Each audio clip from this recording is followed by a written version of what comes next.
మంగళగిరి మండలం ఆత్మకూరు గ్రామ పరిధిలో ఉన్న Hindustan Coca Cola beverages private limited కార్మికులకు క్యాంటీన్లో నాసిరకం భోజనం అందిస్తున్నారంటూ కార్మికులు తీవ్ర ఆవేదన వ్యక్తం చేశారు. భద్రతా ప్రమాణాల లోపం, పెరిగిన పనిభారం కారణంగా పరిస్థితులు దారుణంగా మారాయని వారు ఆరోపించారు. ఈ నేపథ్యంలో కోకాకోలా కంపెనీ ప్రధాన ద్వారం వద్ద కార్మికులు నిరసన చేపట్టి యాజమాన్యం తీరుపై ఆగ్రహం వ్యక్తం చేశారు. ఈ సందర్భంగా Atmakur Hindustan Coca Cola beverages private limited employees union అధ్యక్షులు నాగళ్ల శ్రీధర్, గౌరవాధ్యక్షులు రఘుపతుల రామ్మోహన్ రావు, ప్రధాన కార్యదర్శి వలివేటి ఆదినారాయణ మాట్లాడుతూ గత 6 నెలల క్రితమే నాసిరకం ఆహారం, భద్రతా లోపాలపై అధికారులకు ఫిర్యాదు చేసినా ఇప్పటివరకు చర్యలు తీసుకోలేదని, ప్రతిరోజు అందించే భోజనంలో నాణ్యత లేకపోవడంతో కార్మికులు అనారోగ్యానికి గురవుతున్నారని తెలిపారు. ప్రొడక్టివిటీ మీటింగులలో కూడా సమస్యను ప్రస్తావించినా యాజమాన్యం నిర్లక్ష్య వైఖరి ప్రదర్శిస్తోందని వారు విమర్శించారు. సరైన ఆహారం, శుభ్రమైన వాతావరణం లేకుండా ఎలా పనిచేయగలమని కార్మికులు ప్రశ్నించారు. ప్రారంభంలో 250 మంది ఉన్న ఈ యూనిట్లో వాలంటరీ రిటైర్మెంట్ ద్వారా తగ్గించడంతో ప్రస్తుతం 150 మంది ఉద్యోగులపై భారీ పని ఒత్తిడి పడిందని తెలిపారు. ముగ్గురు చేయాల్సిన పనిని ఇద్దరితో చేయించడంతో పాటు అదనపు పనులు మోకుతున్నారని ఆరోపించారు. ప్రమాదాలకు మేనేజ్మెంట్ నిర్లక్ష్యమే కారణమైందని కార్మికులు తెలిపారు. ఐటీఐ ఫ్రెషర్లను సరైన శిక్షణ లేకుండానే యంత్రాలపై పని చేయించడంతో పలువురు గాయపడ్డారని, ఒకరికి కాలు కాలిపోవడం, మరొకరికి వేరునరాలు తెగిన ఘటనలను యాజమాన్యం బయటకు రానివ్వకుండా దాచిపెడుతోందని వారు విమర్శించారు. క్యాంటీన్లో నాణ్యతా ప్రమాణాలు, పరిశుభ్రత పాటించకపోవడం, సెలవుపై ఉన్న సిబ్బందికి బదులు ఫ్రెషర్లను బలవంతంగా పనిలోకి దింపడం వల్ల ప్రమాదాలు పెరుగుతున్నాయని పేర్కొన్నారు. అనేకసార్లు యాజమాన్యం దృష్టికి తీసుకువెళ్లినా స్పందన రాలేదని, దాంతో నిరసన చేపట్టడం తప్పనిసరి అయిందని తెలిపారు. బ్రిటిష్ పాలన మాదిరిగా కోకాకోలా కంపెనీ యాజమాన్యం తీరు మారిందని, మానవత్వం లేకుండా ఒత్తిడి పెడుతున్నారని కార్మికులు ఆవేదన వ్యక్తం చేశారు. తక్షణ చర్యలు తీసుకుని క్యాంటీన్లో నాణ్యమైన ఆహారం అందించాలని, పనిభారం తగ్గించాలని, భద్రతా ప్రమాణాలు కట్టుదిట్టం చేయాలని, గాయపడిన వారికి పరిహారం చెల్లించాలని డిమాండ్ చేశారు. కోకాకోలా కంపెనీలో నిరసన తెలియజేయడానికి కారణం ఏమంటే, ఈ మేనేజ్మెంట్ వర్కర్స్ని చులకన భావంతో చూడటం, గత 6 నెలల నుంచి ఏ మీటింగ్లు పెట్టమన్నా పెట్టకపోవటం, ఒక 6-7 లెటర్లు ఇవ్వడం జరిగింది. దాన్ని అసలు పరిగణలో తీసుకోకుండా ఏం చేస్తారు, మనం ఫుడ్ బాగోట్లేదు, పురుగులు వస్తున్నాయని చెప్తుంటే దాని గురించి పట్టించుకోరు. అవి ప్రూఫ్తో సహా తీసుకెళ్లారు. అన్నీ ఆయిల్ మంచిది వాడతలేదు, ఫుడ్ బాగోట్లేదు అని చెప్పి దాని గురించి ఇన్సెంటివ్ మీటింగ్లు పెట్టమంటే మీటింగ్లు పెట్టరు. ఈ కంపెనీ ప్రొడక్టివిటీ మీటింగ్లు పెట్టరు. ఇంకా సేఫ్టీ గురించి అడుగుతున్న సేఫ్టీ కూడా చాలా ఘోరంగా ఉంది. ఇక్కడ పట్టించుకొని మీటింగ్లు పెట్టమంటే దాని గురించి కూడా కోకాకోలా కంపెనీ సేఫ్టీలో నెంబర్ 1గా ఉంటుంది. అలాంటిది ఈ కంపెనీలో సేఫ్టీ అడుగుతున్న రెస్పాన్సిబిలిటీ లేదు వాళ్ళకి. అసలు ఇక్కడ ఈ సూపర్వైజర్లు కూడా అన్పార్లమెంట్ లాంగ్వేజ్, వర్కర్స్ని ఇష్టం వచ్చినట్టు బూతులు తిడతాం, వాళ్ళు బిహేవియర్ చాలా రాంగ్. దీని గురించి కూడా లెటర్లు 6 నెలల నుంచి ఇవ్వడం జరిగింది. అందరు సంతకాలు కూడా పెట్టడం జరిగింది. వాళ్ళు అసలు పట్టించుకోకపోవడం మూలాన ఈ నిరసన తెలియజేస్తున్నాం. ఈ నిరసన ఈ పై లెవెల్ బెంగళూరు కానీ, ఢిల్లీ కానీ, కోకాకోలా లెవెల్ తెలియాలని చెప్పేసి ఈ నిరసన తెలియజేస్తున్నాం. నా పేరు ఆర్ రామ్మోహన్ రావు. నేను మాజీ చైర్మన్ కనీస వేతన సలహా బోర్డుకి, ఈ కంపెనీకి, ఈ కార్మిక సంఘానికి గౌరవ అధ్యక్షుడు. ముఖ్యంగా అధ్యక్షులు శ్రీధర్ గారు చెప్పినట్టు కనీస మర్యాద గురించి నిరసన తెలియజేస్తుంది. మానవతా దృక్పథంతో మేనేజ్మెంట్ వ్యవహరించకపోవడం, కాంట్రాక్టర్కి తగినన్ని డబ్బులు ఇచ్చి కూడా సరి అయిన భోజన వసతి కల్పించకపోవడం, ఎన్నిసార్లు వినతులు చేసినా కూడా లెక్క చేయకపోవడం, తన దిగువ అధికారులు,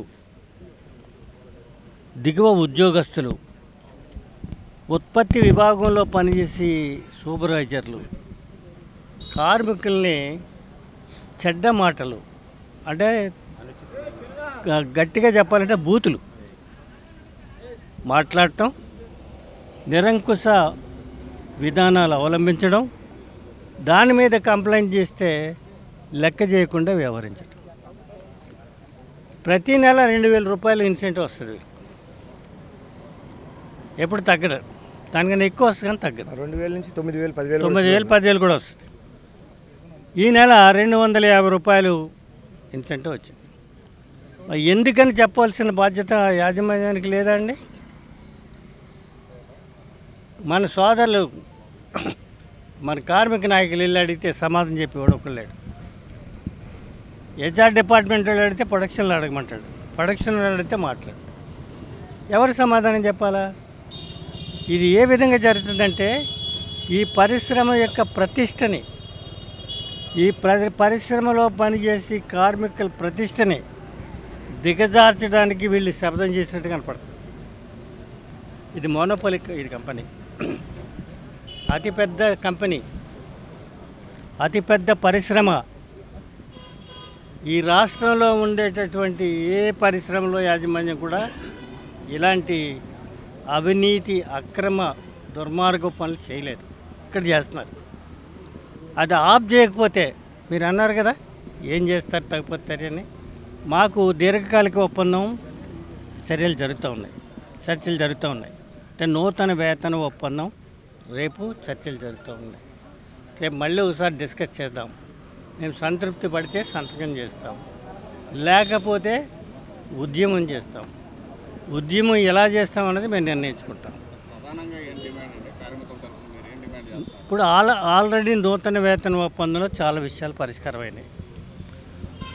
అందులో కొన్ని పైన అధికారి ఎవరైతే వచ్చి చర్చలు జరుపుతున్నారో ఆయన ఉత్పత్తి విషయంలో ఉత్పాదకత సమావేశాలు నెలకోసారి జరుగుతాయి. జరిగినప్పుడు ఇన్సెంటివ్ విషయం తెలుస్తుంది. అవి పెట్టమని చెప్పిన 2 నెలల నుంచి పెట్టలేదు. ఆయన చెప్పినా కూడా వింటలేదు. అదేదో విషయం తేల్చుకోవాలిగా. అంచేత ఈ ఒకటి వేతన విధానం అంటే 4 సంవత్సరాలకు ఒకసారి జీతాల పెంపుదల గురించి, అందులో 80% వరకు మనకు అంగీకారం కుదిరింది. ఒక 20% రేపు డిస్కషన్ జరుగుతాయి. ఈ డబ్బుల గురించి జరిగే వివాదం కాదు ఇది గౌరవ ప్రతిష్టల గురించి వివాదం జరిగింది. కార్మికులని సమన్యాయం జరగాలి. యాజమాన్యం కూడా మనుషులే, వాళ్ళు పనిచేసి విభాగాలు వేరుండొచ్చు, మేము వేరుండొచ్చు. కానీ కార్మికులు లేనిది యాజమాన్యం లేదు, యాజమాన్యం లేనిది కార్మిక పరిశ్రమ లేదు. అంచేత పరిశ్రమ బాగుండాలంటే ఒక్క కార్మికులు పనిచేస్తేనే జరగదు, యాజమాన్యం కూడా బాగుండాలి. 120 మంది కార్మికులు వీఆర్ఎస్లో వెళ్ళిపోతే దానికి సబ్స్టిట్యూట్ లేదు. ఈ రోజుని అప్రెంటిస్ విధానాన్ని అవలంబించి రెగ్యులర్ వర్కర్ మిషన్ల మీద పనిచేయమంటే రేపు పొద్దున్న యాక్సిడెంట్ అయితే ఎవడో బాధ్యుడు? ప్రభుత్వమా, పరిశ్రమ? గాలికి వదిలేస్తారు. వాళ్ళ ఇష్టం. అప్రెంటిస్ అంటే తెలుసు కదా మీకు, పని నేర్చుకునేవాడు, పని నేర్చుకోవడానికి వచ్చినవాడు. వాడిని తీసుకొచ్చి మిషన్ మీద పెట్టి సబ్స్టిట్యూట్ చేపిస్తా, నువ్వు పని నేర్పి. ఇట్లా విధానాలని ఇంకా ముందు సహించబోము. అవసరమైతే సమ్మె నోటీస్ ఇచ్చి బయట కూర్చుంటాం. 30 సంవత్సరాల నుంచి చేస్తున్నాను ఈ ప్లాంట్లో. మాకు ఈ నిరసన యొక్క ముఖ్య ఉద్దేశం ఏంటంటే 4 పాయింట్ల మీద జరుగుతుంది. క్యాంటీన్ యొక్క మంచి ఫుడ్ పెట్టకపోవటం వలన 1 ఇయర్ నుంచి జరుగుతుంది. మళ్ళీ 6 మంత్స్ నుంచి మేము లెటర్ ఇవ్వడం జరిగింది, దాని మీద చర్య తీసుకోలేదు. ప్లస్ ప్రొడక్టివిటీ మీటింగ్ అనేది ఎంప్లాయీస్ యొక్క మనోభావాలు ప్లస్ వాళ్ళకి వచ్చే ఇన్సెంటివ్, మనం ప్రొడక్షన్ 84 అని ఒక ఎస్ఎల్ఈలు పెడతారు, అవి కూడా మేము రీచ్ అవుతాము. కానీ ఏంటంటే ఎందుకు రీచ్ అవ్వలేదు, ఎందుకు అమౌంట్ తగ్గించారనే దాని గురించి ఒక క్లారిటీ లేదు. ఇంకోటి మన ఎగ్జిక్యూటివ్స్ ఉంటారు. ఎగ్జిక్యూటివ్స్ ఏంటంటే మేము ఎప్పటికైనా కానీ పని చేస్తూనే ఉంటాం, కానీ ఏంటంటే ఇంకా పని చేయాలని బ్రిటిష్ పరిపాలన టైప్లో ఇంకా చెయ్యి అంటే మేము చేసేది 8 అవర్స్ అయితే 3 చేయాల్సిన పని ఏమో ఒక్కరి చేత 2 చేత చేపిస్తారు. అది చాలా కష్టంగా ఉంది. మేము స్టార్టింగ్లో ఒక 250 మంది ఉండేవాళ్ళము. ఇప్పుడు విఆర్ఎస్ రూపంలో ఒక 100 మందిని తీసేసి 150 మంది పని ఒత్తిడి అనేది బాగా ఎక్కువైపోయింది. దాని గురించి మేము ఎన్నోసార్లు తీసుకొచ్చి మేనేజ్మెంట్ వాళ్ళకి చెప్పినా వాళ్ళు చర్య తీసుకోలేదు.